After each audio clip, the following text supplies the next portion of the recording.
Vous recherchez une école de référence pour une double formation universitaire et professionnelle de qualité? Voici l'opportunité à ne pas rater. L'École supérieure d'administration, d'économie, de journalisme et des métiers de l'audiovisuel ESAE vous offre des programmes d'enseignement en licence et en master orientés vers l'emploi qui font d'elle une référence à travers les filières de l'administration générale et territoriale, l'administration du travail et de la sécurité sociale, droit, diplomatie et relations internationales, administration hospitalière, universitaire et intendance, journalisme et métiers de l'audiovisuel et toutes les filières des sciences de gestion. Une seule adresse, www.esae.bj.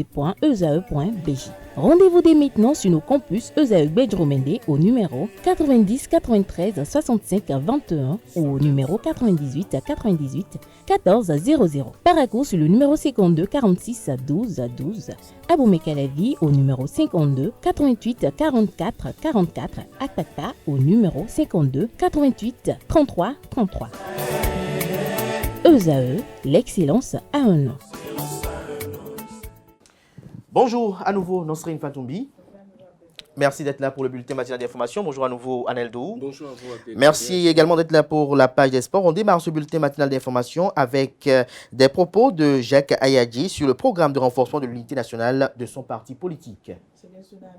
Bonjour, Jacques Ayadji, président du mouvement des élites engagées pour l'émancipation du Bénin, édifie l'opinion nationale et internationale sur le programme de renforcement de l'unité nationale prône de son parti politique Moël Bénin. C'était lors d'un entretien télévisé co-animé par Abdelkader Chiro de ESAE Télévision, plus Rouillon de reporters médias Monde Vigile avancé de Crystal News et de Franck Aounou de Canal 3 Bénin. On le suit.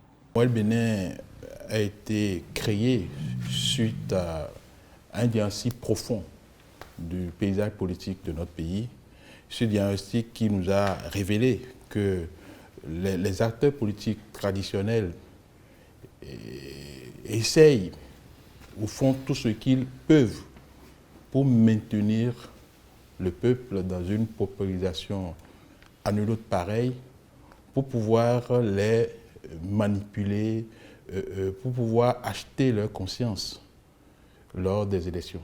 Si bien que notre pays est devenu un pays où l'argent est devenu le maître de tout, où le vote est censitaire, si bien que vous pouvez avoir les idées les plus lumineuses, les projets de société les plus nobles, mais vous ne pouvez pas passer si vous n'avez pas le nerf de la guerre. Moi, Bénin a estimé que si ça continue comme ça, nous risquons de déception en déception, nous risquons d'aller à l'affrontement. Parce que la jeunesse grandit. Quand je dis la jeunesse, je parle de la population de jeunes dans notre pays grandit et est désœuvrée. Et chaque fois, c'est 5 000, 2 000, 10 000, 100 000, 50 000 selon le cas, pour vendre son suffrage et confier le pays à celui qui a les moyens. Alors moi, Bénin a décidé d'essayer de sortir l'argent de la corruption électorale de la politique pour que les idées commencent par primer. Mais vous ne pouvez pas arracher le lait maternel à un enfant sans lui proposer autre chose. Le lait artificiel, ça veut dire que vous ne pouvez pas, on ne peut pas enlever cet argent de la corruption politique à nos populations qui sont déjà habituées sans leur proposer quelque chose d'autre. Et ce quelque chose d'autre auquel nous avons pensé est globalement le patriotisme économique, qui consiste à produire ce que nous consommons et à consommer ce que nous produisons. Pour quel objectif? Pour mettre la jeunesse au travail et enrichir notre pays. Vous comprenez donc que si la jeunesse est au travail et vit des fruits de son travail, elle ne peut pas accepter d'aller s'asseoir sur une chaise, sous une bâche, pendant 10 heures, 12 heures, 15 heures, pour attendre un homme politique qui va d'abord lui fixer un rendez-vous à une heure donnée et venir 12 heures après pour avoir 1 000 francs, 2 000, 3 000 et 5 000. Donc nous avons mis le patriotisme économique pour mettre la jeunesse au travail. Et si la jeunesse travaille et a les moyens de vivre, elle ne va jamais accepter d'abandonner son travail pour aller attendre un hypothétique homme politique pour recevoir à la fin les prébendes, ces petits pécules dont je viens de vous parler. Donc le patriotisme économique. Alors comment mettre en œuvre ce patriotisme économique dans le concret? C'est dans cette recherche de solutions ou de conditions de mise en œuvre de ce patriotisme économique que nous avons élaboré le PRON, qui est un vaste programme de renforcement de l'unité nationale. Et il faut ajouter aussi l'individualisme qui prend le pas dans notre pays. Il faut pouvoir aussi, par ce même truchement, le régler.